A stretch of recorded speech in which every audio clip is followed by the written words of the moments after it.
اسی طرح تاجدار انبیاء صلی اللہ علیہ وسلم ارشاد فرماتے ہیں، اور اس روایت کو مستدرک حاکم میں نقل کیا گیا، امام بہقی نے شعب الایمان میں، امام دارمی نے مسند الفردوس میں، امام منذری نے الترغیب و ترہیب میں اس روایت کو نقل کیا ہے۔ حضرت ابو ذر غفاری رضی اللہ تعالیٰ عنہ اس روایت کو نقل کرتے ہیں کہ تاجدار انبیاء صلی اللہ علیہ وسلم ارشاد فرماتے ہیں کہ قبروں کی زیارت کیا کرو، اس سے تمہیں آخرت کی یاد آئے گی۔ مردوں کو غسل دیا کرو، مردوں کو غسل دیا کرو کہ ان کے جسم بوسیدہ پن تمہارے لیے واضح نصیحت ہے کہ جب تم کسی مردہ کو غسل دو گے وہ جسم حرکت نہیں کر سکتا، وہ جس کو بڑا ناز تھا، بڑا اکڑ کے چلتا تھا، آج بے جان بے سود پڑا ہے، آج وہ حرکت بھی نہیں کر رہا، وہ جو اپنی ناک میں مکھی نہیں بیٹھنے دیتا تھا آج لیٹا ہوا ہے۔ غسل دیا کرو مردوں کو،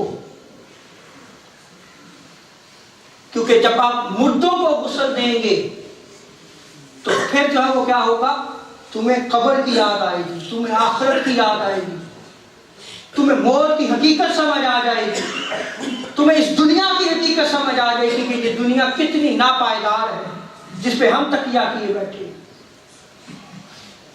یہ ختم ہونے والی ہے، فنا ہونے والی ہے، یہ زندگی بھی فنا ہوگی، یہ دنیا بھی فنا ہوگی، دنیا کی ہر چیز فنا ہے، اور اس فنا کے پیچھے ہم رب کی یاد کو بلا دیں، رب کی عبادت نہیں کی جاتی، رب کی نافرمانیاں کی جاتی ہیں، رب کے احکام سے جو ہے وہ گردنیں موڑی جاتی ہیں، دین کی طرف رغبت نہیں رہے گی۔ اور آج ہمارا حال تو یہ ہو چکا ہے کہ مردے کو غسل دینا ہو تو ہم بندے تلاش کرتے ہیں کہ کون بندہ غسل دے سکتا ہے، انا للہ و انا الیہ۔ حالانکہ شریعت میں غسل دینے کے حقدار زیادہ اس کے قریبی اولاد رشتہ دار ہیں، اور ان میں سے بھی وہ جو امین ہوں گے، جو امانت دار ہوں گے، وہ جو وہ غسل دیں، کہ اگر کوئی قباحت دیکھ لے تو خاموشی اختیار کرے۔ کیا ہمارے پاس یہ نالج ہے؟ کیا ہم نے سیکھا ہے؟ ہم نے اپنی اولادوں کو سکھایا ہے؟ جب ہم نے خود نہیں سیکھا تو اولادیں تو بعد کی بات ہے۔ یہاں ہمارا حال یہ ہوتا چلا جا رہا ہے، یہ جو کفن کاٹتے ہیں، جسے کفنی کہتے ہیں، کفنی بنانا، یہ کاٹنے کا طریقہ بھی ہمیں نہیں پتا۔ اگر کوئی ایسا معاملہ آ جائے تو کیا کریں گے آپ؟ اب یہ وہ مسائل ہیں جو بیسک مسائل میں آتے ہیں، لیکن ہم نے کبھی بات ہی نہیں کیا ان کو سیکھنے۔ ہم نے تو طہارت کے مسائل نہیں سیکھے کبھی، نماز کیسے صحیح پڑھنی ہے اس کے مسائل نہیں سیکھے ہم نے۔ ہمیں تو نماز بھی اللہ ماشاءاللہ صحیح پڑھنی نہیں آتی، جو آتا ہے وہی پڑھتے چلے جاتے ہیں۔ تو کیا ہم کیا سمجھتے ہیں کہ ہماری پکڑ نہیں ہو، ہمیں پوچھا نہیں جائے گا، ہم اسی طرح چھوڑ دیے جائیں گے؟ ایسا نہیں ہے، یہ غلط فہمی ہے، پکڑے جائیں گے۔ اگر عالم دین ہے اور علم ہونے کے باوجود عمل نہیں کرتا تو اس کو 2 گنا عذاب دیا جائے گا، اور اسی طرح جو جاہل ہے، دین سیکھتا نہیں ہے، نہ سیکھنے کی وجہ سے اس کو جو ہے وہ عذاب دیا جائے گا۔ کیونکہ ہمارے ہاں یہ بھی کنسپٹ ہے، چلے ہمیں پتہ نہیں ہماری پکڑ کم ہوگی، نہیں، جہالت کی وجہ سے۔ بھئی تم نے سیکھا کیوں نہیں ہے؟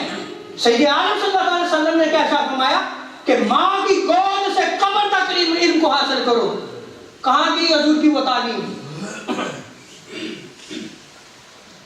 ہمارے ہاں جب جو ہے وہ اس طرح کے دروس کا اہتمام کرنے کی ہم کوشش کریں تو ہمارا ہاں یہ کہ اب تو عمر گزر چکی ہے، اب کیا سیکھنا، انا للہ و انا الیہ راجعون، نہ پہلے سیکھا نہ اب سیکھا۔ اور یہ فضیلت یاد رکھ لیں، علم کی مجلس جو ہے وہ باقی تمام مجالس سے فوقیت رکھتی ہے۔ وہ ایک علم کی مجلس جہاں سے علم حاصل ہو رات بھر کی عبادت سے افضل ہے، رات بھر کے ذکر اذکار سے افضل ہے۔ اور اگر آپ علم کی طرف کسی بھی عمر میں چلتے ہیں اور آپ کی نیت یہ ہو کہ ہم علم سیکھنے کے لیے جا رہے ہیں، تو آپ اللہ کے راستے پہ چل رہے ہیں۔ جب آپ علم حاصل کرنے کے لیے اللہ کے راستے پر چلتے ہیں تو سید عالم صلی اللہ علیہ وسلم ارشاد فرماتے ہیں کہ پھر فرشتے جو ہے وہ اس کے پاؤں کے نیچے پر بچھاتے ہیں۔ اگر آپ اپنے گھر سے نکلے ہیں کہ آج جمعہ میں ہم علم حاصل کرنے کے لیے جا رہے ہیں تو آپ طالب علم بن گئے، اور اگر راستے میں موت آ جاتی ہے تو سید عالم صلی اللہ علیہ وسلم کیا فرماتے ہیں کہ اس کو درجہ شہادت عطا کیا جائے گا۔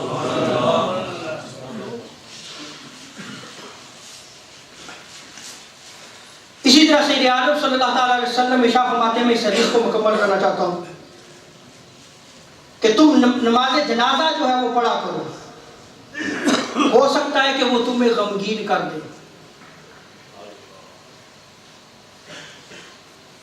اور اللہ تعالیٰ کی بارگاہ میں غمگین ہونا ہر بلائی کے آنے کا سبب ہوتا ہے۔ یہ جو غمگین ہونا ہے نا، یہ جو ندامت دل میں پیدا ہو جائے کہ کیسے زندگی بسر کی، کہاں بسر کرتے، ساری زندگی نافرمانی میں گزر گئی، وہ تو توبہ کو قبول کرنے والا ہے۔ بس یہ جو ندامت کا پیدا ہونا ہے، آنکھوں سے آنسو کا جاری ہونا ہے اور غائب ہونا ہے، یہ اللہ کو بڑا محبوب ہے، یہ اللہ کو عمل بڑا پسند ہے۔ اور اللہ کے حضور یہ جو غرغرہ کی حالت ہوتی ہے موت کے وقت، اس سے پہلے کسی وقت بھی توبہ تم قبول کرو، خواہ کتنے ہی تم نے گناہ کیے ہوں، رب تعالیٰ جو ہے وہ اگر سچے دل سے تم تائب ہوگے تو رب تعالیٰ ان کو معاف فرما